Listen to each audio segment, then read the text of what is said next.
Hi ಸ್ನೇಹಿತರೆ, ನಮಸ್ಕಾರ ಎಲ್ರಿಗೂ. ತುಂಬ ದಿನಗಳಾದ ನಂತರ ಕ್ಯಾಮ್ರಾ ಮುಂದೆ ಬಂದು ನಾನು ವಿಡಿಯೋ ಮಾಡ್ತಾಯಿದ್ದೀನಿ.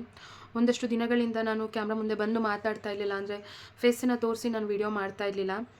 ಆದಷ್ಟು ಫೇಸ್ ತೋರಿಸ್ದೇನೆ ನಾನು ಬೇಬಿ ಫುಡ್ ರೆಸಿಪೀಸ್ ಆಗಿರ್ಬೋದು ಈ ಥರ ವಿಡಿಯೋಗಳನ್ನ ಮಾಡ್ತಾಯಿದ್ದೆ. ಸ್ವಲ್ಪ ಕ್ಯಾಮ್ರಾ ಮುಂದೆ ಕಾಣಿಸ್ಕೊಳ್ತಾ ಇರಲಿಲ್ಲ, ಕಾರಣ ಇದೆ. ಮತ್ತು ಈ ವಿಡಿಯೋದಲ್ಲಿ ಎಲ್ಲರಿಗೂ, ಯಾರಿಗೆಲ್ಲ ತಂದೆ ತಾಯಿ ಇದ್ದಾರೆ ಅವ್ರಿಗೆಲ್ಲ ಒಂದು ಮೆಸೇಜನ್ನು ಕೊಡ್ತೀನಿ. ದಯವಿಟ್ಟು ಈ ತಪ್ಪನ್ನು ಮಾತ್ರ ಮಾಡೋಕ್ಕೆ ಹೋಗಬೇಡಿ. ಮಾಡಿದ್ರೆ ಆ ಗಿಲ್ಟ್ ಅನ್ನೋದು ನಿಮ್ಮನ್ನು ಸಾಯೋವರೆಗೂ ಕಾಡದೆ ಬಿಡೋದಿಲ್ಲ. ಏನದು ತಪ್ಪು ಏನು ಅಂತ ಹೇಳಿ ನಾನು ಶೇರ್ ಮಾಡ್ತೀನಿ. ಮತ್ತು ಇಂಥ ಒಂದು ಟೈಮಲ್ಲೂ ಕೂಡ ನಾನು ಹಿಂದೆ ಒಂದು ವಿಡಿಯೋ ಶೂಟ್ ಮಾಡಿದ್ದೆ ಆಲ್ರೆಡಿ. ನಾನು ಅದನ್ನು ಅಪ್ಲೋಡ್ ಮಾಡೋಕ್ಕೆ ನಂಗೆ ಯಾಕೋ ಮನಸ್ಸಾಗಿಲ್ಲ. ಯಾಕೆಂದರೆ ಸೋಷಿಯಲ್ ಮೀಡಿಯಾದಲ್ಲಿ ಬಂದು ನಾವೇನೋ ವಿಡಿಯೋ ಮಾಡ್ತೀವಿ ಅಂತಂದಾಗ, ಹೌದು, ನಾವು ನಿಮಗೆ ಕನೆಕ್ಟ್ ಆಗಿರ್ತೀವಿ, ನೀವು ನಮ್ಮನ್ನು ನಿಮ್ಮ ಮನೆಯವರು ಅಂತ ಅಂದ್ಕೊಂಡು, ನಮ್ಮ ಫ್ಯಾಮಿಲಿ ಅಕ್ಕ ತಂಗಿ ಅಂದ್ಕೊಂಡು ನೋಡ್ತೀರಾ. ಹಾಗೆ ನಾವು ಕೂಡ ನಿಮ್ಮನ್ನು ಅಷ್ಟೇ ಇಷ್ಟಪಟ್ಟು ನಿಮ್ಮ ಕಮೆಂಟ್ಸ್ ಮುಖಾಂತರ ನಮಗೂ ಕೂಡ ಧೈರ್ಯ ತುಂಬ್ತೀರಾ. ಒಂದು ಫ್ಯಾಮಿಲಿ ಥರ ಇರ್ತೀರಾ ನೀವು ಕೂಡ ನಮಗೆ. ಎಷ್ಟೋ ಸಲ ನಾನು ಕುಗ್ದಾಗ ನನ್ನ ಚಾನಲಲ್ಲಿ ನನಗೆ ಮೋಟಿವೇಟ್ ಮಾಡಿದ್ದೀರಾ. ಈ ಥರ ಇದ್ದಾಗ ಕೆಲವೊಂದು ವಿಷಯಗಳ ಸಲುವಾಗಿ ನಾವು ಹೇಳ್ಕೊಳ್ಳೇಬೇಕಾಗುತ್ತೆ. ನಾನು ಯಾಕೆ ಇಷ್ಟು ದಿನದಿಂದ ಕ್ಯಾಮ್ರಾ ಮುಂದೆ ಬಂದಿಲ್ಲ, ಮತ್ತು ಯಾಕೆ ನಾನು ಬ್ರೇಕನ್ನು ತೊಗೊಂಡಿದ್ದೀನಿ. ಇವತ್ತು ನೋಡಿ, ಒಂದು 18 ದಿನ ಆಯಿತು ಇವತ್ತಿಗೆ. ಸೊ ನಾನೊಂದು ವೀಡಿಯೋ ಶೂಟ್ ಮಾಡಿದ್ದೆ ಅಂತ ಹೇಳಿದೆ ಹಿಂದೆ. ನಾನು ಆ ವಿಡಿಯೋನ ಅಪ್ಲೋಡ್ ಮಾಡ್ತಿಲ್ಲ. ಸೊ ಬೇಡ ಅಂಥೇಳಿ ನಾನು ಆ ವಿಡಿಯೋನ ಹಾಗೆ ಇಟ್ಬಿಟ್ಟಿದ್ದೀನಿ. ಯಾಕೆಂದರೆ ನಿಮ್ಮ ಮುಂದೆ ಬಂದು ಅದೇನೇ ಹೇಳ್ಕೊಂಡ್ರು, ನಾವು ಹೇಗೆ ಇರ್ತೀವಿ, ನಾವು ಹೇಗೆ ಫೇಸ್ ಮಾಡ್ತೀವಿ ಲೈಫಲ್ಲಿ ಬರೋವಂಥ ಕಷ್ಟ ಸುಖಗಳನ್ನು, ಅದು ತುಂಬಾ ಮ್ಯಾಟರ್ ಆಗುತ್ತೆ. ನಿಮಗೂ ಕೂಡ ಒಂದು ಮೋಟಿವೇಟ್ ಆಗಬೇಕು. ಹೆಂಗೆ ಹೇಳೋದು ಈ ವಿಷಯ ಅಂತ ಗೊತ್ತಾಗ್ತಾ ಇಲ್ಲ. ಬಟ್ ಸತ್ಯ ಅಂತ ಬದಲಾಯಿಸೋಕ್ಕಾಗಲ್ಲ. ಇದು ಸತ್ಯ ಅಂತ ಹೇಳಿ ಅಂತ ಗೊತ್ತಾದ ಮೇಲೆ ನಾವು ಅದನ್ನು ಅಕ್ಸೆಪ್ಟ್ ಮಾಡಲೇಬೇಕು. ಅದೇ ಜೀವನ. ಮತ್ತು ಎಲ್ಲೋ ಒಂದು ಕಡೆ ಇಂದು ಇವತ್ತು ಇಂಥ ಸಂದರ್ಭದಲ್ಲೂ ನಾನು ಇಷ್ಟು ಸ್ಟ್ರಾಂಗ್ ಆಗಿದ್ದೀನಿ ಅಂದರೆ ಅದು ಈಸಿ ಅಲ್ವೇ ಅಲ್ಲ. ನನ್ನ ಮನಸ್ಸು ಪ್ರತಿ ಕ್ಷಣ ನಾನು ಎವ್ರಿ ಡೇ ಕಮ್ಯುನಿಕೇಟ್ ಮಾಡದೇ ಇರ್ಬೋದು. ಅಂದರೆ ನನ್ನ ಗುರುಗಳು ಬ್ಯುಸಿ ಇರ್ತಾರೆ. ನಮ್ಮ ರಜನಿ ಅರವಿಂದ್ ಗುರುಗಳು ಬ್ಯುಸಿ ಇರ್ತಾರೆ. ಅವರು ಸಾಕಷ್ಟು ಬ್ಯಾಚಸ್ ನಡೀತಿರುತ್ತೆ. ಅವ್ರು ತುಂಬ ಬ್ಯುಸಿ ಇರ್ತಾರೆ. ಯೂಶ್ವಲಿ ಅವರು ಸಾಕಷ್ಟು ಕ್ಲಾಸಸ್ನ ಮಾಡ್ತಾ ಇರ್ತಾರೆ. ಬಟ್ ಎಲ್ಲೋ ಒಂದು ಕಡೆ ಅವ್ರು ಕೊಟ್ಟಿರೋಂಥ ಒಂದು ವಿದ್ಯೆ ಆಗಿರ್ಬೋದು, ತುಂಬಾ ಪಾಸಿಟಿವಿಟಿ ಕೊಡ್ತಾರೆ ನಮ್ಮ ಲೈಫಿಗೆ. ಅವ್ರ ಜೊತೆ ಮಾತಾಡಿದ್ರೇ ಒಂಥರ ಪಾಸಿಟಿವ್ ಫೀಲ್ ಆಗುತ್ತೆ. ಅವ್ರು ಕೊಡೋವಂಥ ಶಕ್ತಿ ಇದೆಯಲ್ಲ, ಅದು ಹೇಳೋಕ್ಕೂ ಸಾಧ್ಯ ಇಲ್ಲ. ಇಲ್ಲಾಂದರೆ ನಿಜವಾಗ್ಲೂ ಇಷ್ಟೊತ್ತಿಗೆ ನಾನು ಈ ವರ್ಡನ್ನು ನಂಗೆ ಯೂಸ್ ಮಾಡೋಕ್ಕೂ ನಂಗೆ ಇಷ್ಟ ಆಗಲ್ಲ. ಬಟ್ ಆದರೂ ಹೇಳ್ತಾ ಇದ್ದೀನಿ, ಎಲ್ಲೋ ಹುಚ್ಚಿಗಿಚ್ಚಿಯಾಗಿ ಯೂಟ್ಯೂಬ್ ನಿಲ್ಲಿಸ್ಬಿಟ್ಟು ಒಂದು ಗತಿ ಆಗಿಬಿಡ್ಬೇಕಾಗಿತ್ತು. ಆ ಲೆವೆಲ್ಲಿಗೆ ನನಗೆ ನನ್ನ ಜೀವನದಲ್ಲಿ ಸವಾಲುಗಳು ಅನ್ನೋದು ಬರೋದಕ್ಕೆ ಶುರು ಆಯಿತು. ಅಷ್ಟು ಈಸಿ ಇಲ್ವೇ ಇಲ್ಲ. ನನಗೆ ಮೋಟಿವ್ ಮಾಡೋರು, ನನಗೆ ಧೈರ್ಯ ತುಂಬೋರು ಬಹಳನೇ. ಅಂದರೆ ಈಗ ಪರ್ಸ್ನಲ್ ಲೈಫ್ ಅಂತಂದರೆ ಎಲ್ಲರಿಗೂ ಒಂದಲ್ಲ ಒಂದು ರೀತಿ ಇದೇ ಇರುತ್ತೆ ಅಲ್ವಾ. ನಾನು ಕುಗ್ದಾಗ ನನಗೆ ಒಂದು ಲೋನ್ಲಿನೆಸ್ ಆಗಲಿ ಫೀಲ್ ಆಗ್ತಾನೇ ಇತ್ತು ಕೆಲವು ದಿನಗಳಿಂದ. ಅದು ಯಾವುದು ಇಲ್ಲದಿದ್ದಂಗೆ ನನ್ನ ಜೊತೆಗೆ ಒಂದು ಶಕ್ತಿಯನ್ನು ನೀಡಿ ಆ ಸ್ಪಿರಿಚುವಲ್ ಲೈಫಿಗೆ ಕರ್ಕೊಂಡೋಗಿದ್ದಕ್ಕೆ ನನ್ನ ಗುರುಗಳು. ನಾನು ಇವತ್ತು ಏನೇ ಬಂದು ನಾನು ಫೇಸ್ ಮಾಡ್ತಾ ಸ್ಟ್ರಾಂಗ್ ಆಗಿದ್ದೀನಿ. ಆ್ಯಂಡ್ ನಿಮ್ಮ ಮುಂದೆ ಕೂಡ ನಾನು ಇವತ್ತು ಸ್ಟ್ರಾಂಗ್ ಆಗಿ ಬಂದು ಇಂಥ ಸಿಚುವೇಷನಲ್ಲೂ ಮಾತಾಡ್ತಾ ಇದ್ದೀನಿ. ಸೊ ಏನಾಯಿತು ಅಂತಂದರೆ, ಫೆಬ್ರವರಿ 1ನೇ ತಾರೀಕು ನಮ್ಮ ತಂದೆ ತೀರ್ಕೊಂಡ್ರು. ನಾನು ಅಳಬಾರ್ದು ಅಂಥೇಳಿ, ಯಾಕಂದರೆ ತುಂಬ ಹತ್ತಿದ್ದೀನಿ, ನೆನ್ನೆ ಕೂಡ ಹತ್ತಿದ್ದೀನಿ. ಎಲ್ಲೂ ಕೂಡ ಎಮೋಷನ್ಸ್ ಅನ್ನೋದನ್ನು ಕಂಟ್ರೋಲ್ ಮಾಡಬಾರ್ದು. ಅಳು ಬರುತ್ತಾ, ಇವಾಗ ಕ್ಯಾಮ್ರಾ ಮುಂದೆ ಬಂದು ನಗ್ನಗ್ತಾ ಇಂದು ಸ್ಟ್ರಾಂಗಾಗಿ ಮಾತಾಡ್ತಾ ಇದ್ದಾಳೆ ಅಂದರೆ, ನಾನು ಸ್ಟ್ರಾಂಗಾಗಿ ಮಾತಾಡ್ತಿದ್ದೀನಿ ಅಂದರೆ ಆಮೇಲೆ ನಂಗೆ ಅಳು ಬರಲ್ಲ ಅಂತಲ್ಲ. ನನ್ನಪ್ಪ ನೆನೆಸ್ಕೊಂಡಾಗ ನಂಗೆ ಖಂಡಿತ ಅಳು ಬಂದೇ ಬರುತ್ತೆ. ಯಾಕಂದರೆ ಏನಕ್ಕೆ ಆಗಲಿ ನನಗೆ ಒಂದು ಸ್ಟ್ರೆಂತ್ ಆಗಿದ್ದರು ನಮ್ಮ ತಂದೆ. ಎಲ್ಲ ವಿಷಯದಲ್ಲೂ ಅಷ್ಟೇ. ಒಂದು ಮನೆಗೆ ನನ್ನನ್ನು ಎಷ್ಟು ಪ್ಯಾಂಪರ್ ಮಾಡಿ ಬೆಳೆಸಿದ್ರು ಅಂದರೆ, ಒಂದು ಮನೆಗೆ ಒಂದು ತರಕಾರಿ ಬೆಲೆ ಗೊತ್ತಿರಲಿಲ್ಲ. ಏನಾದ್ರು ತರಬೇಕು ಅಂತಂದರೆ ನಾನು ಒಂದು ಅಂಗಡಿಗೆ ಅಂತ ಹೋಗ್ತಿರ್ಲಿಲ್ಲ. ಈವನ್ ನಂಗೆ ಮದುವೆ ಆದಮೇಲೂ ಕೂಡ ಅಷ್ಟೇ. ಸಾಮಾನ್ಯ ಏನಕ್ಕಾದ್ರೂ ನಾನು ಎಲ್ಲರೂ ಅಂಗಡಿಗೆ ಹೋಗ್ಬೇಕಾಗಿ ಬರುತ್ತೆ ಅಂತಂದರೆ ನಮ್ಮಪ್ಪನೇ ಹೋಗ್ತಾಯಿದ್ರು. ನಂಗೆ ಏನು ಬೇಕೋ ಎಲ್ಲ ತಂದು ಕೊಡ್ತಾಯಿದ್ರು. ನಂಗೆ ಅಷ್ಟು ನನಗೆ ನಮ್ಮಪ್ಪ ಒಂಥರ ಸಪೋರ್ಟಿವ್. ಯೋಹಿತನ ಸ್ಕೂಲ್ ಬಿಡೋಕ್ಕಾಗಿರ್ಬೋದು. ಮಕ್ಕಳು ಅಂತಂದರೆ ಎಂಥವರಿಗೂ ಪ್ರೀತಿ ಅಲ್ವಾ. ಹಾಗೆ ಹೆಣ್ಮಕ್ಳಿಗೆ ತಂದೆ ಅಂತಂದರೆ ತುಂಬಾ ಇಷ್ಟ ಇರುತ್ತೆ. ನಮ್ಮ ಅಪ್ಪನೂ ಅಷ್ಟೇ ನನ್ನನ್ನು ಹಿಂದೂ ಅಂತ ಕರಿತಿದ್ದು ತುಂಬಾ ಕಡಿಮೆ, ಅಮ್ಮ ಅಂತ ಕರಿತಾಯಿದ್ರು ನನ್ನನ್ನು. ನೀವು ನನ್ನ ಹಳೆಯ ವಿಡಿಯೋಗಳಲ್ಲಿ ನೋಡ್ಬೋದು. ಅಂದರೆ ಅಷ್ಟು ಪ್ರೀತಿ ಮಾಡೋ ಅಪ್ಪ, ಅವ್ರಿಗೆ ಹೆಲ್ತ್ ಇಶ್ಯೂಸ್ ಇತ್ತು. ವೀಡಿಯೋಗಳಲ್ಲಿ ಹೇಳಿದ್ದೀನಿ, ನಮ್ಮಪ್ಪ ತುಂಬಾ ಸ್ಟ್ರೆಸ್ ಔಟ್ ಆಗಿಬಿಟ್ರು. ತುಂಬ ಚಿಂತೆ ಮಾಡೋಕ್ಕೆ ಶುರು ಮಾಡ್ಕೊಂಡಿದ್ರು.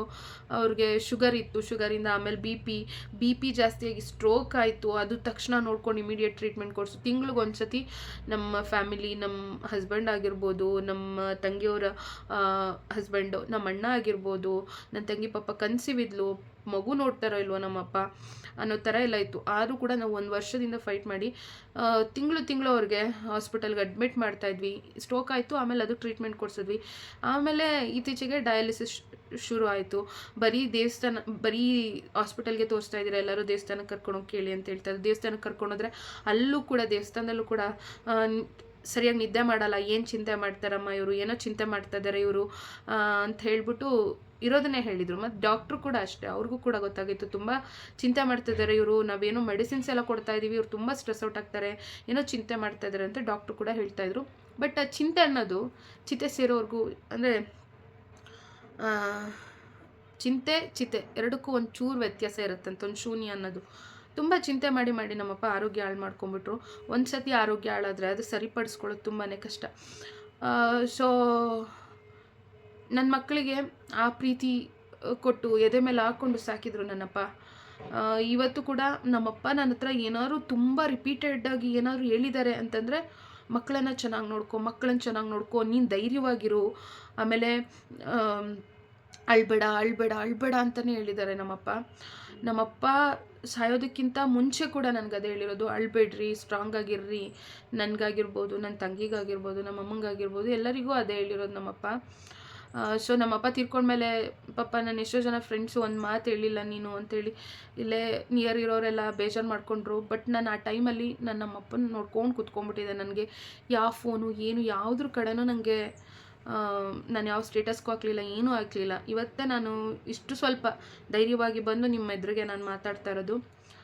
ಅಂದರೆ ಎಲ್ಲೋ ಒಂದು ಕಡೆ ಎಂಥವ್ರಿಗೂ ಒಂದು ಸ್ಪೇಸ್ ಅನ್ನೋದು ಬೇಕಲ್ವ. ತುಂಬ ಪ್ರೀತಿ ಪಾತ್ರರನ್ನು ಕಳ್ಕೊಂಡಾಗ ಆ ಟೈಮಲ್ಲಿ ಅವ್ರಿಗೆ ಆದಷ್ಟು ಸ್ವಲ್ಪ, ಕೆಲವರು ಎಲ್ಲರೂ ಒಂದೇ ಥರ ಇರಲ್ಲ, ಲೋನ್ಲಿ ಆಗಿರೋಕ್ಕೆ ಇಷ್ಟಪಡ್ತಾರೆ. ಸೊ ಅದನ್ನು ಸ್ವಲ್ಪ ಅರ್ಥ ಮಾಡ್ಕೋಬೇಕು. ಸೊ ಅಂಥ ಟೈಮಲ್ಲಿ ನಂಗೆ ಸ್ವಲ್ಪ ಸ್ಪೇಸ್ ಬೇಕು ಅಂತ ಅನಿಸ್ತು. ಸ್ವಲ್ಪ ಟೈಮನ್ನು ತೊಗೊಂಡೆ. ಆಮೇಲೆ ನನಗೆ ಎಲ್ಲೂ ಕೂಡ ನಾನು ಲೋನ್ಲಿ ಅಂತ ನನಗೆಲ್ಲೂ ಅನಿಸಿಲ್ಲ. ಯಾಕಂದರೆ ಈ ಸ್ಪಿರಿಚುವಲ್ ಲೈಫ್ಗೆ ಅಂತ ಬಂದಮೇಲೆ ನನಗೆ ನಮ್ಮ ತಂದೆ ಹುಷಾರು ತಪ್ಪೋದಕ್ಕಿಂತ ಮುಂಚೆ ನಮ್ಮ ಮನೆ ಪಕ್ಕ ಒಂದು ಕಾಲ್ದಾರಿ ಇದೆ. ನನಗೆ ಕನಸು ಬಿದ್ದಿತ್ತು, 1 ವರ್ಷದಿಂದನೇ ಕನಸು ಬಿದ್ದಿತ್ತು. ನಮ್ಮ ತಂದೆ ಅಂದರೆ ಇಲ್ಲಿ ನಮ್ಮ ಮನೆ ಬಿಲ್ಡಿಂಗ್ ಕೆಳಗಡೆ ಸೊ ಒಂದು 3 ಜನ ಏನೋ ಪೊಲೀಸವ್ರು ಬಂದಿದ್ದರು.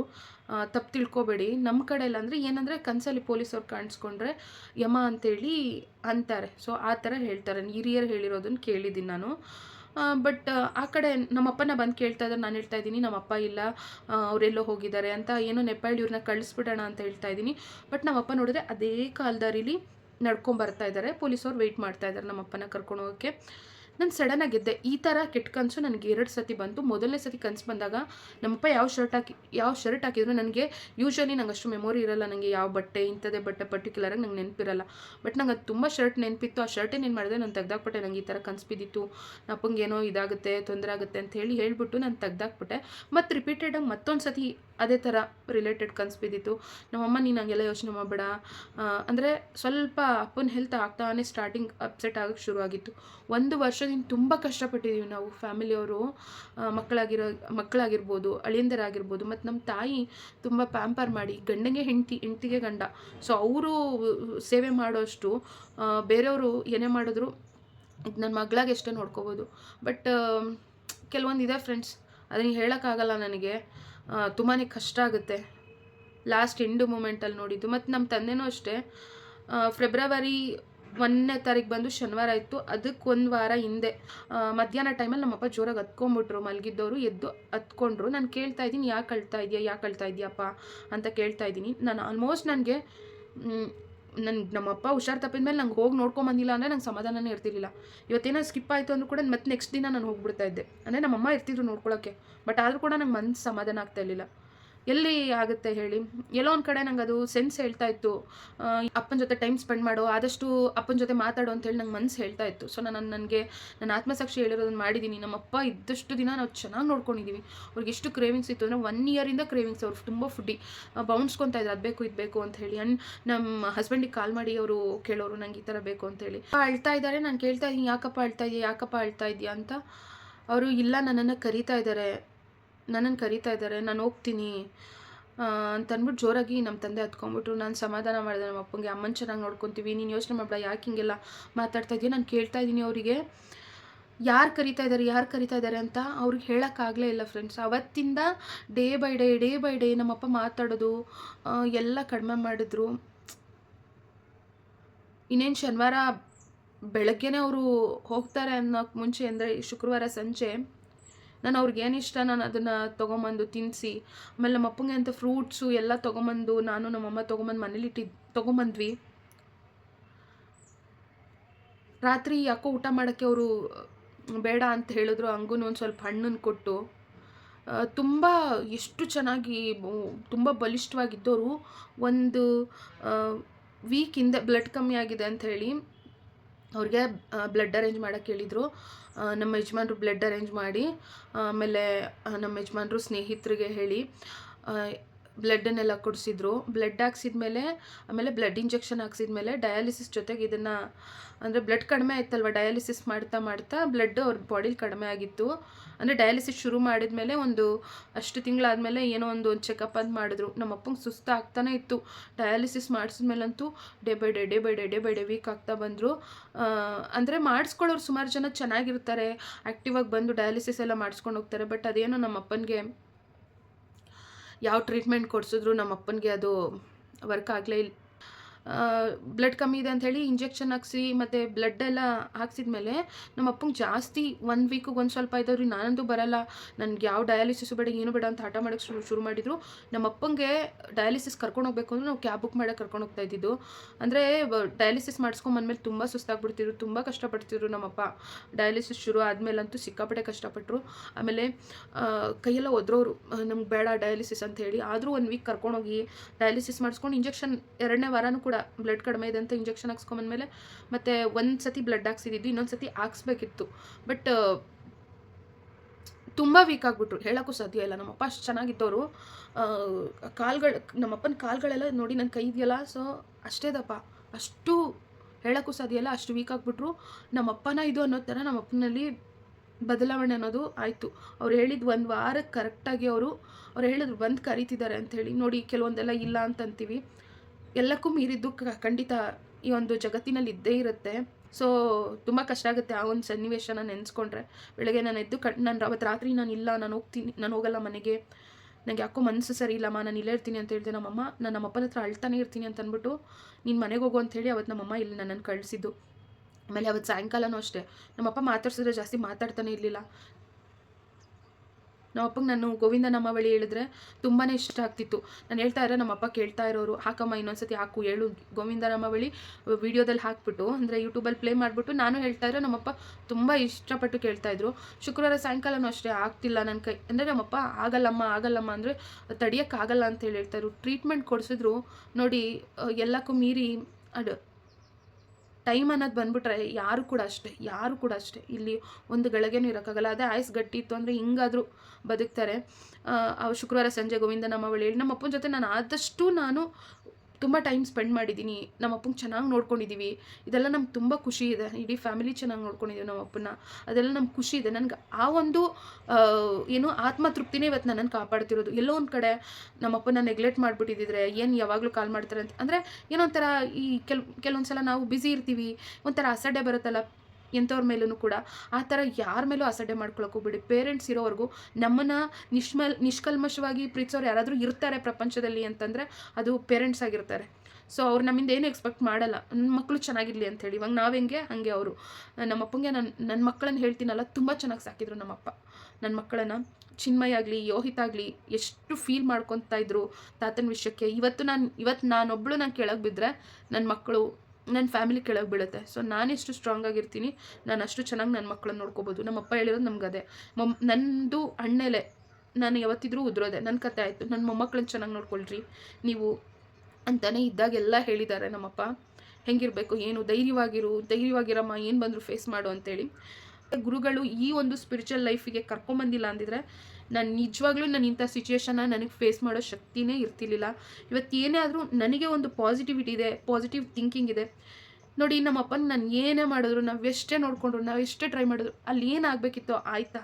ನನ್ನ ಕನಸಲ್ಲಿ ಬಂದಿತ್ತು, ಏನೋ ಒಂದು ಸೂಚನೆ ಕೊಟ್ಟಿದ್ರು ಭಗವಂತ, ಅಂದರೆ ಏನೋ ಒಂದು ಸೂಚನೆ ಬಂದಿತ್ತು ನನ್ನ ಕನಸಲ್ಲಿ, ಕಾಯ್ತಾ ಇದ್ದಾರೆ ನಿಮ್ಮ ತಂದೆನ ಕರ್ಕೊಂಡು ಹೋಗಕ್ಕೆ, ನಿಮ್ಮ ತಂದೆ ಆ ದಾರಿಲೇ ಬರ್ತಾ ಇದ್ದಾರೆ ಅಂತ. ನಮ್ಮಪ್ಪ ಎಂಡ್ ಆಫ್ ದ ಡೇ ಹೋಗೋವಾಗ ಬಂದಿದ್ದಾರೆ, ಕರಿತಿದ್ದಾರೆ, ನಾನು ಹೋಗ್ತೀನಿ ಅನ್ನೋ ಮಾತು, ಅದು ನಾನು ಒಬ್ಬಳೇ ಇರಲಿಲ್ಲ, ನಮ್ಮ ಮನೆ ಪಕ್ಕದವರು ಇದ್ದರು, ಕೆಲವರು ಗೊತ್ತಾಗುತ್ತೆ ಅಂತ ಹೇಳಿ ದೊಡ್ಡವರೆಲ್ಲ ಹೇಳ್ತಾರೆ.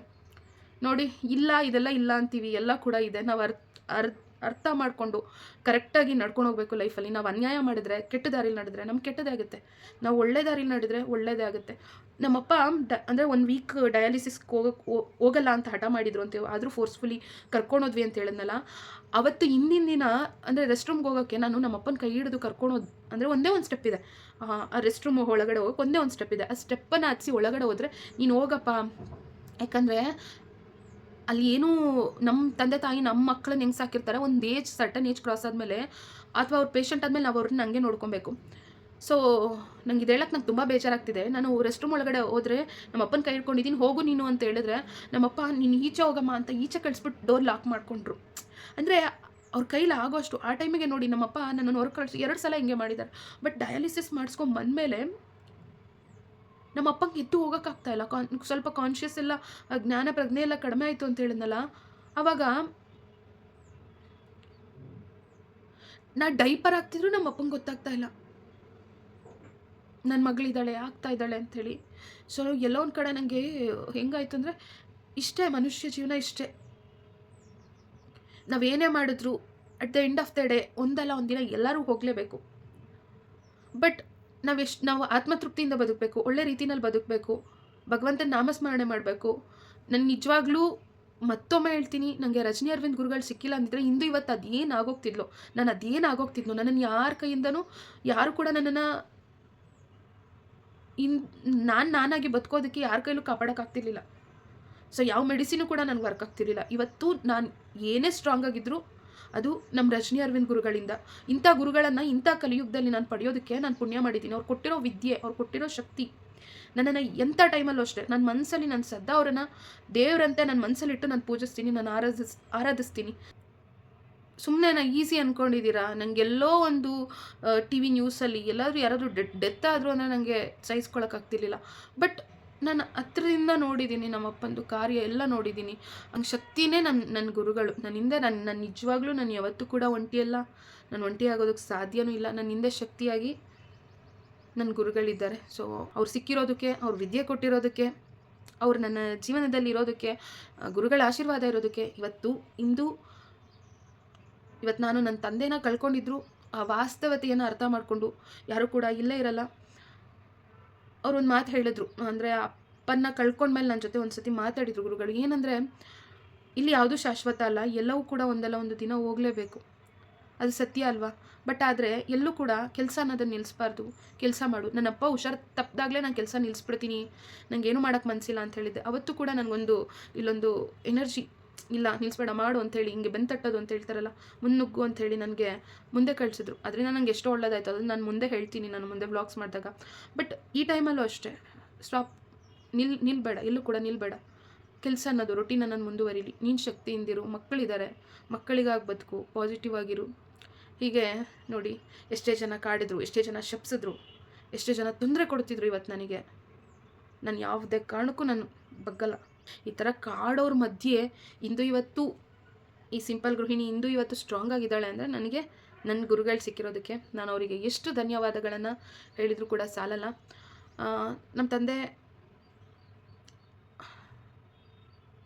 ಶುಕ್ರವಾರ ಸಂಜೆ ನಾನು ಗೋವಿಂದ ನಾಮಾವಳಿ ಎಲ್ಲ ಹೇಳಿ ಅವ್ರ ಹತ್ರ ಬಂದೆ. ಶನಿವಾರ ಬೆಳಗ್ಗೆನೇ ನಮ್ಮ ತಂದೆ, ಎಸ್, ನನಗೆ ಫಿಸಿಕಲಿ ನಾನು ನಮ್ಮ ತಂದೆನ ಮಿಸ್ ಮಾಡ್ತೀನಿ. ಬಟ್ ಎಲ್ಲ ಒಂದು ಕಡೆ ಅವ್ರ ಆಶೀರ್ವಾದ ಇರುತ್ತೆ. ಅವರೆಲ್ಲ ಹೇಳಿದಾರಲ್ವ, ನಾನು ಮಿಸ್ ಮಾಡ್ತೀನಿ, ನಮ್ಮ ಅಪ್ಪನ ಮಿಸ್ ಮಾಡ್ತೀನಿ.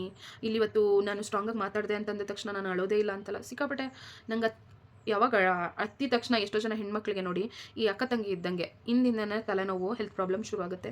ಸೊ ಹಂಗಾಗಿ ನಾನಿಲ್ಲ ಹತ್ತಿರ ನನ್ನ ತಂಗಿ ಕಾಲ್ ಮಾಡ್ತಾಳೆ. ಇವಾಗ ವೀಡಿಯೋ ಮಾಡಬೇಕಾದ್ರೆ ಮಧ್ಯೆ ಒಂದ್ಸಲಿ ಕಾಲ್ ಮಾಡಿದ್ಲು. 7 months ಮಗು ಇದೆ ಅವಳಿಗೆ. ಅವಳಲ್ಲಿ ನಾನು ಅಳೋದನ್ನು ಕೇಳಿಸ್ಕೊಂಡು ಅವಳು ಅಳ್ತಾಳೆ. ಅಮ್ಮ ಬಂದು ನನ್ನನ್ನು ನೋಡಿದ್ರೆ ನನ್ನಮ್ಮ ಅವರು ಕೂಡ ಅಳ್ತಾರೆ. ಸೊ ನಾನು ಒಬ್ಬಳ ಹತ್ರ ಇಷ್ಟು ಕಡೆ ನಾನು ನೋವನ್ನು ಸ್ಪ್ರೆಡ್ ಮಾಡ್ದಂಗೆ ಆಗುತ್ತೆ. ನಮ್ಮಪ್ಪ ನನಗೆ ಅಳಬೇಡ ಅಂತ ಹೇಳಿ ಹೋಗಿರ್ಬೇಕಾದ್ರೆ ನಾನು ಯಾಕೆ ಅಳಬೇಕು? ನಾನು ಸ್ಟ್ರಾಂಗ್ ಆಗಿರಬೇಕು ಅಂತ ಹೇಳಿ ಆದಷ್ಟು ನಾನು ಸ್ಟ್ರಾಂಗ್ ಆಗಿರೋಕ್ಕೆ ನಾನು ಟ್ರೈ ಮಾಡ್ತಾ ಇದ್ದೀನಿ. ನಂಗೆ ಸ್ಟ್ರಾಂಗ್ ಆಗಿರೋದಕ್ಕೆ ನಂಗೆ ಶಕ್ತಿ ನನ್ನ ಗುರುಗಳು ಕೊಟ್ಟಿದ್ದಾರೆ. ಸೊ ಯಾವಾಗಲೂ ಅವ್ರು ಈ ಮನಸ್ಸಲ್ಲಿರ್ತಾರೆ, ಮನಸ್ಸಲ್ಲಿಟ್ಟು ಪೂಜಿಸ್ತೀನಿ. ನನ್ನಪ್ಪ ಈಗ ಮೊದಲೆಲ್ಲ ಮೆಡಿಸಿನ್ನು, ಇಂಜೆಕ್ಷನು, ಅಪ್ಪ ಎಷ್ಟು ಮಾತ್ರೆಗಳು ತೊಗೋತಾಯಿದ್ರು, ಎಷ್ಟು ಆ ಟ್ರೀಟ್ಮೆಂಟ್ ಬಗ್ಗೆ ಹೇಳೋಕ್ಕಾಗಲ್ಲ, ಅಷ್ಟು ಹಿಂಸೆನ ಅನುಭವಿಸ್ತಾಯಿದ್ರು. ಇವಾಗ ಏನಿಲ್ಲ, ತಾಯಿ ಮಡ್ಲಲ್ಲಿ, ಭೂಮಿ ತಾಯಿ ಮಡ್ಲಲ್ಲಿ ನೆಮ್ಮದಿಯಿಂದ ಮಲಗಿಬಿಟ್ಟಿದ್ದಾರೆ. ದೇಹಕ್ಕೆ ಸಾವು, ಆತ್ಮಕ್ಕೆ ಸಾವಿಲ್ಲ. ಒಳ್ಳೆ ರೀತಿ ಬದುಕಿದ್ರೆ ಆ ಭಗವಂತನೇ ಒಂದು ದಾರಿಯನ್ನು ತೋರಿಸ್ತಾರೆ. ಸೊ ಇನ್ನಷ್ಟು ನನಗನ್ಸಿದ್ದು, ನನ್ನ ತಂದೆ ಸಾವು ಎಲ್ಲೋ ಒಂದು ಕಡೆ ನಾನು ನೆಗೆಟಿವ್ ಆಗಿ ತೊಗೊಂಡು ಹೆಲ್ತ್ ಹಾಳು ಮಾಡ್ಕೊಂಡು ಏನೇನೋ ಮಾಡ್ಕೋಬೋದು, ನೆಗೆಟಿವ್ ಆಗಿ ಏನು ಬೇಕಾದ್ರೂ ಮಾಡ್ಬೋದು. ಬಟ್ ಆದರೆ ನೆಗೆಟಿವ್ ಆಗಿ ತೊಗೋಬಾರ್ದು. ಯಾರು ಕೂಡ ಶಾಶ್ವತ ಅಲ್ಲ. ಗುರುಗಳು ಹೇಳಿದಾಗೆ ಇದನ್ನು ನಾನು ನೋಡಿ, ಯಾರೇನೇ ಮಾಡಿದ್ರು ನಮ್ಮ ಜೊತೆಗೆ ಯಾರೇ ಇದ್ರು, ಗಂಡ ಮಕ್ಕಳು, ತಂದೆ ತಾಯಿ, ಹೆಂಡತಿ, ಈ ಥರ ಯಾವುದೇ ರಿಲೇಷನ್ಶಿಪ್ ಇದ್ದರು, at the end of the day ಹೋಗೋದೊಬ್ಬರೇ, ಬರೋದು ಒಬ್ಬರೇ. ಕೊನೆಗೆ ಅವನೊಬ್ಬನೇ ನಿರಂತರ, ಆ ಭಗವಂತ ಒಬ್ಬನೇ ನಿರಂತರ. ಅವನನ್ನು ನಾವು ಮನಸ್ಸಲ್ಲಿಟ್ಟು ನೆನೆದಷ್ಟು, ಸ್ಮರಿಸಿದಷ್ಟು, ಒಳ್ಳೆ ದಾರಿಯಲ್ಲಿ ನಡೆದಷ್ಟು ನಮಗೆ ಒಳ್ಳೆಯದು. ನನಗೆ ಈ ಮೊದಲೇ ನಾನು ಈ ಸ್ಟ್ರಾಂಗ್ ಆಗಿರಬೇಕು ಅಂತ ನನಗೆ ಇಂತಹ ಕಲಿಯುಗದಲ್ಲಿ ಗುರುಗಳನ್ನು ಕೊಟ್ಟು ಈ ಸ್ಪಿರಿಚುವಲ್ ಲೈಫಿಗೆ ನನಗೆ ದಾರಿಯನ್ನು ಮಾಡಿಕೊಟ್ಟಿದ್ದಾರೆ. ಇನ್ಯಾಕೆ ನಾನು ನೆಗೆಟಿವ್ ಆಗಿ ಥಿಂಕ್ ಮಾಡಬೇಕು? ಹೀಗೆ ನಾನೆಲ್ಲದನ್ನು ನಾನು ಪಾಸಿಟಿವ್ ಆಗಿ ತೊಗೊಳಕ್ಕೆ ಶುರು ಮಾಡಿದ್ದೀನಿ. ಸ್ಟ್ರಾಂಗಾಗಿ ಮಾತಾಡಿದ್ದೀನಿ ಅಂದಾಕ್ಷಣ ನಂಗೆ ಅಳುನೇ ಬರಲ್ಲ, ನಮ್ಮಪ್ಪ ನೆನೆಸ್ಕೊಂಡು ಅಂತಲ್ಲ, ಬರುತ್ತೆ. ಬಟ್ ಆದಷ್ಟು ನಾನು ಪಾಸಿಟಿವ್ ಆಗಿ ಇಟ್ಕೊಂಡು ಈ ಹಿಂದೆ ಒಂದು ವೀಡಿಯೋ ಶೂಟ್ ಮಾಡಿದ್ದೆ, ಶೇರ್ ಮಾಡೋಕ್ಕೆ ಇಷ್ಟ ಆಗಲಿಲ್ಲ. ಯಾಕಂದರೆ ನೋಡಿ, ಇವತ್ತು ನಾನು ಒಂದು ಕಡೆ ಅಪ್ಪನ ನೆನೆಸ್ಕೊಂಡಾಗ ಒಂದು ನನಗೆ ನೆನಪಾಗೋದು, ಚೆನ್ನಾಗಿ ನೋಡ್ಕೊಂಡಿದ್ದೀನಿ, ಆದಷ್ಟು ಟೈಮ್ ಕೊಟ್ಟಿದ್ದೀನಿ, ಇದು ನನಗೆ ಆತ್ಮತೃಪ್ತಿಯನ್ನು ಕೊಟ್ಟಿದೆ, ಅದು ಸಮಾಧಾನ ಅನ್ನೋದನ್ನು ಕೊಟ್ಟಿದೆ. ಅವ್ರ ಕ್ರೇವಿಂಗ್ಸ್ ಇದೆ, ಅವ್ರ ಕ್ರೇವಿಂಗ್ಸು ಅದು ತಿನ್ನಬೇಕು, ಇದು ತಿನ್ನಬೇಕು ಅಂತೆಲ್ಲ ನಮ್ಮಪ್ಪ ಫುಡ್ ಹೇಳೋದನ್ನೆಲ್ಲ ಬೌನ್ಸ್ಕೊತಾಯಿದ್ರು, ಎಲ್ಲ ಕೊಡಿಸಿದ್ದೀವಿ, ಎಲ್ಲ ಚೆನ್ನಾಗಿ ನೋಡ್ಕೊಂಡಿದ್ದೀವಿ. ಅವ್ರು ತೀರೋದಾಗ ನಾನು ನನ್ನ ತಂಗಿ ಹೇಳ್ತಾ ಇದ್ರೆ, ನಮ್ಮ ಕಸಿನ್ ಒಬ್ರು ಬಂದು ಹಾಗೆ ಅಂದರು, ಅಲ್ಲ ಇದ್ದಾಗ ರಾಜನ್ ಥರ ನೋಡ್ಕೊಂಡು ನೀವು ಹೋಗೋವಾಗ ಯಾಕೆ ಅಳ್ತಾ ಕಳಿಸ್ತಿದ್ದೀರಾ, ಖುಷಿಯಾಗಿ ಕಳಿಸ್ಕೊಡಿ ಅಂತ ಹೇಳಿದ್ರು. ಎಲ್ಲ ಒಂದು ಕಡೆ ಹೌದು, ನಿಜ ಅಲ್ವಾ, ಚೆನ್ನಾಗಿ ನೋಡ್ಕೊಂಡಿದ್ದೀವಿ, ಎಲ್ಲರೂ ಹೋಗಲೇಬೇಕು, ನಾವು ಒಂದಿನ ಹೋಗ್ತೀವಿ. ಬಟ್ ನಮ್ಮಪ್ಪನ ನಾನು ಖಂಡಿತ ಮಿಸ್ ಮಾಡೇ ಮಾಡ್ತೀನಿ, ಅದಂತೂ ನಿಜ. ಅವ್ರು ಹೇಳ್ತಿರೋದು ನಿಜ ಅಲ್ವಾ. ಆ ಆತ್ಮತೃಪ್ತಿ ಅನ್ನೋದು ನನಗೆ ಇವತ್ತು ಸಿಕ್ಕಿದೆ. ನಿಮ್ಗೆ ಹೇಳ್ತೀನಿ, ಪೇರೆಂಟ್ಸ್ ಇದ್ದರೆ ಚೆನ್ನಾಗಿ ನೋಡ್ಕೊಳ್ಳಿ, ಮತ್ತೆ ಬರೋದಲ್ಲ. ಎಷ್ಟೋ ಜನಕ್ಕೆ ಅವ್ರು ಇದ್ದಾಗ ಅವ್ರ ವ್ಯಾಲ್ಯೂ ಗೊತ್ತಾಗೋದೇ ಇಲ್ಲ. ಬಟ್ ನಾನು ಆ ತಪ್ಪನ್ನು ಮಾಡ್ಕೊಂಡಿಲ್ಲ, ಆದಷ್ಟು ಟೈಮ್ ಕೊಟ್ಟಿದ್ದೀನಿ, ಅವ್ರನ್ನ ಚೆನ್ನಾಗಿ ನೋಡ್ಕೊಂಡಿದ್ದೀನಿ. ಒಂದ್ಸಲ ಅಂತ ನಮ್ಮಪ್ಪ, ನಂಗೆ ಗಂಡು ಮಗನೂ ನೀನೇ, ನಂಗೆ ಹೆಣ್ಣು ಮಗುನೂ ನೀನೇ, ಎರಡೂ ನೀನೇ, ಅಷ್ಟು ಧೈರ್ಯ ಹೇಳ್ತೀಯಲ್ಲಮ್ಮ ನೀನು ಅಂದರೆ ನಮ್ಮ ಅಪ್ಪಂಗೆ ಧೈರ್ಯ ಹೇಳ್ಬಿಟ್ಟು ಬರ್ತಾ ಇದೆ. ನಮ್ಮ ಅಪ್ಪಂಗೆ ಹುಷಾರಿಲ್ಲ ಅಂದ್ಬಿಟ್ಟು ಇಲ್ಲಿ ಬಂದು ಅಳ್ತಾ ಇದ್ದೆ ನಾನು. ಅದು ನಮ್ಮ ಅಪ್ಪಂಗೆ ಗೊತ್ತಾಗಿ ಈ ಮಾತನ್ನು ಹೇಳಿದರು. ಅಂದರೆ ಅಷ್ಟು ಧೈರ್ಯ ಕೊಡ್ತೀಯ, ಅಷ್ಟು ಚೆನ್ನಾಗಿ ನಮಗೆ ಸಪೋರ್ಟಿವ್ ಆಗಿದೆಯಾ, ನೀನು ಯಾಕೆ ಕಳ್ತೀಯ ಅಂತ ಹೇಳಿದರು. ನಮ್ಮಪ್ಪ ಒಂದು ಕಡೆ ಲಕ್ಕಿ, ಒಳ್ಳೆ ಹೆಣ್ಮಕ್ಳು, ಒಳ್ಳೆ ಅಳಿಯಂದಿರು, ಒಳ್ಳೆ ಫ್ಯಾಮಿಲಿ, ಅವ್ರ ಇಷ್ಟದಂತೆ ಮೊಮ್ಮಕ್ಕಳು ಎಲ್ಲ ಕೂಡ ಆಯಿತು. ಬಟ್ ಎಲ್ಲೋ ಒಂದು ಕಡೆ ಅಪ್ಪನ್ನ ತುಂಬ ಮಿಸ್ ಮಾಡ್ತೀವಿ. ನಾನು ಹೇಳಿದ್ನಲ್ಲ, ಇದನ್ನ ನೆನಪಲ್ಲಿ ಇಟ್ಕೊಳ್ಳಿ, ತಂದೆ ತಾಯಿನ ಚೆನ್ನಾಗಿ ನೋಡ್ಕೊಳ್ಳಿ. ನಿಮಗೋಸ್ಕರ ಅವರು ಇಡೀ ಜೀವನ ತೇದು ಚೆನ್ನಾಗಿ ನೋಡ್ಕೊಂಡಿರ್ತಾರಲ್ವ. ಪೇರೆಂಟ್ಸ್ ಇದ್ದಾಗ ಬೆಲೆ ಗೊತ್ತಾಗಲ್ಲ, ಆಮೇಲೆ ಅದು ಗೊತ್ತಾಗುತ್ತೆ ಅಂತ ನಂಗೆ ಇದ್ದಾಗಲೇ ಬೆಲೆ ಗೊತ್ತಿತ್ತು. ಹಾಗಾಗಿ ಚೆನ್ನಾಗಿ ನೋಡ್ಕೊಂಡಿರೋ ಸ್ಯಾಟಿಸ್ಫ್ಯಾಕ್ಷನ್ ಇದೆ. ಮುಂದಕ್ಕೆ ನನ್ನ ಜವಾಬ್ದಾರಿ ಏನಿದ್ರು ಇನ್ನಷ್ಟು ಸ್ಟ್ರಾಂಗ್ ಹಿಂದೂ ಆಗಿ ನಾನು ನನ್ನ ಅಮ್ಮನಾಗಿರ್ಬೋದು, ನನ್ನ ಫ್ಯಾಮಿಲಿ, ನನ್ನ ಮಕ್ಕಳನ್ನು, ನನ್ನ ಯಜಮಾನ್ರನ್ನ, ನನ್ನ ತಂಗಿ ಮಕ್ಕಳನ್ನ, ಅಂದರೆ ಎಲ್ಲರನ್ನು, ನನ್ನ ಫ್ಯಾಮಿಲಿ ಏನಿದೆ ಅದನ್ನು ಎಲ್ಲರ ಜೊತೆ ಖುಷಿಯಾಗಿ ಚೆನ್ನಾಗಿ ಎಲ್ಲರನ್ನು ಚೆನ್ನಾಗಿ ನೋಡ್ಕೋಬೇಕು. ಅಮ್ಮಂಗೆಲ್ಲೂ ಕೂಡ ಫೀಲ್ ಆಗಬಾರ್ದು, ಆ ಥರ ನೋಡ್ಕೋಬೇಕು. ನಮ್ಮಮ್ಮನೂ ತುಂಬ ಕಷ್ಟಪಟ್ಟು ನಮ್ಮನ್ನು ಸಾಕಿದ್ದಾರೆ, ನಮ್ಮಮ್ಮ ಖುಷಿಯಾಗಿರಬೇಕು. ಸೊ ಈ ಥರ ನಾನು ಯೋಚನೆ ಮಾಡ್ತಾಯಿದ್ದೀನಿ. So thank you so much ಗುರುಗಳೇ. ಇವತ್ತು ನಿಮ್ಮಿಂದ ನಾನು ನೋಡಿ, ಈ ಥರ ಆದಾಗ ತುಂಬಾ ಕುಗ್ಗೋದು ಸಹಜ. ಬಟ್ ನಾನು ಓವರ್ಕಮ್ ಆಗ್ತೀನಿ, ಅಥವಾ ಕ್ಯಾಮ್ರಾ ಮುಂದೆ ಬಂದು ಸ್ಟ್ರಾಂಗಾಗಿ ನಾನು ಮಾತಾಡ್ತೀನಿ ಅಂತ ಅಂದರೆ ಅದಕ್ಕೆ ಕಾರಣನೇ ನೀವು. ನನ್ನನ್ನು ನಿಮ್ಮ ಸ್ಟೂಡೆಂಟಾಗಿ ಸ್ವೀಕಾರ ಮಾಡಿದ್ದಕ್ಕೆ ಸೊ ನಾನು ಎಷ್ಟು ಥ್ಯಾಂಕ್ಸ್ ಹೇಳಿದ್ರು ಸಾಲೋದಿಲ್ಲ. ಈ ಕಾರಣದಿಂದ ಫೆಬ್ರವರಿ 1ನೇ ತಾರೀಕು ಅಪ್ಪನ ಕಳ್ಕೊಂಡಿದ್ರಿಂದ ನನಗೆ ವೀಡಿಯೋಸ್ ಎಲ್ಲ ಸರಿಯಾಗಿ ಮಾಡೋಕ್ಕಾಗ್ತಿರ್ಲಿಲ್ಲ. ಮತ್ತು ಈ ವಿಷಯದ ಸಲುವಾಗಿ ನಾನು ಮಾತಾಡೋಕ್ಕೆ ಹೋಗಲ್ಲ, ಯಾಕೆಂದರೆ ಆದಷ್ಟು ಪಾಸಿಟಿವಿಟಿನ ಸ್ಪ್ರೆಡ್ ಮಾಡಬೇಕು. ಸೊ ನಾನು ಆ ಎಂಡಿಂಗ್ದು ರಿಚುವಲ್ಸು ಅದೆಲ್ಲ ನಾನು ಏನೂ ವಿಡಿಯೋ ಮಾಡಿಲ್ಲ. ನನ್ನ ಕೈಲಿ ಅದೆಲ್ಲ ಸಾಧ್ಯ ಕೂಡ ಇಲ್ಲ. ಫೋನನ್ನೇ ಮರೆತುಬಿಟ್ಟಿದ್ದೆ ನಾನು, ಕ್ಲೋಸ್ ಫ್ರೆಂಡ್ಸಿಗೆ ಹೇಳೋಕ್ಕಾಗಲಿಲ್ಲ. ಸೊ ಸಾರಿ ಕೇಳ್ತೀನಿ, ಯಾಕೋ ಗೊತ್ತಿಲ್ಲ. ಮತ್ತು ನೀನು ಅಪ್ಪನ ನೋಡೋಕ್ಕಾಗಲ್ಲ, ನೋಡು ಅಂತೇಳಿ ನಮ್ಮಪ್ಪನ ನೋಡ್ತಾ ಕೂತ್ಕೊಂಡ್ಬಿಟ್ಟೆ ನಾನು. ಮೇ ಬಿ ಚಿಕ್ಕ ಮಗು ಇದ್ದಾಗ ನಾನು ನಮ್ಮಪ್ಪಗೆ ಮುದ್ದು ಕೊಟ್ಟಿರ್ಬೋದೇನೋ, ನಮ್ಮಪ್ಪ ನಂಗೆ ಮುದ್ದು ಕೊಟ್ಟು ಮುದ್ದಾಡಿರ್ಬೋದು ಏನೋ. ನಂಗೆ ಬುದ್ಧಿ ಬಂದಾಗಿಂದ ನಮ್ಮಪ್ಪ ತುಂಬಾ ಸ್ಟ್ರಿಕ್ಟು. ನಾನು ಎಷ್ಟೋ ವೀಡಿಯೋದಲ್ಲಿ ಹೇಳಿದ್ದೀನಿ, ತುಂಬ ಸ್ಟ್ರಿಕ್ಟು. ಬಟ್ ನಮ್ಮಪ್ಪ ಹೋಗೋ ಟೈಮಿಗೆ ನಮ್ಮಪ್ಪನ ಕಣ್ ತುಂಬ ನೋಡಿ ನಮ್ಮಪ್ಪಂಗೆ ಮುತ್ತು ಕೊಟ್ಟು ಭಾಳ ಪ್ರೀತಿಯಿಂದ ಕಳಿಸ್ಕೊಟ್ಟಿದ್ದೀನಿ ನಾನು. ಅಳ್ಬೇಡ್ರಿ ಅಂತಾರೆ. ಸೊ ಅವ್ರು ಅಳ್ಬೇಡ್ರಿ ಅಂತ ಹೇಳೋದ್ಮೇಲೆ ಮತ್ತೆ ಹತ್ಕೊಂಡಿದ್ರೆ ಅವರ ಆತ್ಮಕ್ಕೂ ಕೂಡ ನೆಮ್ಮದಿ ಇರಲ್ಲ. ಸೊ ಇನ್ಮೇಲೆ ಖುಷಿಯಾಗಿ ಒಳ್ಳೆ ವೀಡಿಯೋಗಳನ್ನು ಶೇರ್ ಮಾಡ್ತೀನಿ. ಸೊ ಎಲ್ರಿಗೂ ಒಳ್ಳೆಯದಾಗಲಿ. ಪೇರೆಂಟ್ಸ್ ಇರೋರು ಮಿಸ್ ಮಾಡ್ಕೋಬೇಡ್ರಿ. ಈಗಲೇ ಒಂದು ಕಾಲ್ ಮಾಡಿರಿ, ಮಾತಾಡ್ರಿ, ಅವ್ರ ಜೊತೆ ಸಮಯ ಕಳೀರಿ. ಮತ್ತೆ ಬೇಕು ಅಂದರೆ ಸಿಗಲ್ಲ ಕಣ್ರಿ. ನಾನು ಇವಾಗ ಮತ್ತೆ ಅಪ್ಪ ಮಾತಾಡಬೇಕು ಅಂತಂದರೆ ಬರ್ತಾರ ನಮ್ಮಪ್ಪ? ಇಲ್ಲ ನೋಡಿರಿ, ಅಪ್ಪ ಅಂದರೆ ಮಗಳೇ ಅಂತ ಎಷ್ಟು ಚೆನ್ನಾಗಿ ಕರಿತಾಯಿದ್ರು. ಇವಾಗ ನಮ್ಮಪ್ಪ ಆ ಥರ ಕರೆಯೋಕ್ಕೆ ಇಲ್ಲ. ಸೊ ಜೀವನ ಕಳೀತಾ ಇರುತ್ತೆ. ಕಾಲಾಯ ತಸ್ಮೈ ನಮಃ. ಅಪ್ಪ ಅಮ್ಮ ಇದ್ದರೆ ಮಿಸ್ ಮಾಡ್ಕೋಬೇಡಿ, ಕಾಲ್ ಮಾಡಿ ಮಾತಾಡಿ, ಖುಷಿಯಾಗಿರಿ, ಟೈಮ್ ಸ್ಪೆಂಡ್ ಮಾಡಿ. ದುಡ್ಡು ಯಾವಾಗ ಬೇಕಾದ್ರೂ ಸಂಪಾದನೆ ಮಾಡ್ಬೋದು. ಹಾಗೇ ಅಪ್ಪ ಅಮ್ಮನ ಜೊತೆ ಕೂಡ ಅಷ್ಟೇ, ಮದುವೆ ಆಗಿದೆ ಅಂತೇಳಿ ಸುಮ್ಮನೆ ಆಗಬಾರ್ದು, ಮಾತಾಡಬೇಕು, ಟೈಮ್ ಕೊಡಬೇಕು. ಮತ್ತೆ ಬೇಕು ಮಾತಾಡಬೇಕು ಬಾ ಅಂತಂದ್ರೆ ಅವ್ರು ಬರಲ್ಲ. ಸೊ ಹಂಗಾಗಿ ಆದಷ್ಟು ಟೈಮ್ ಸ್ಪೆಂಡ್ ಮಾಡಿ. ಸೊ ಎಲ್ರಿಗೂ ಒಳ್ಳೆಯದಾಗಲಿ. Thank you all. ಧನ್ಯವಾದಗಳು ಗುರುಗಳೇ, ಧನ್ಯವಾದಗಳು.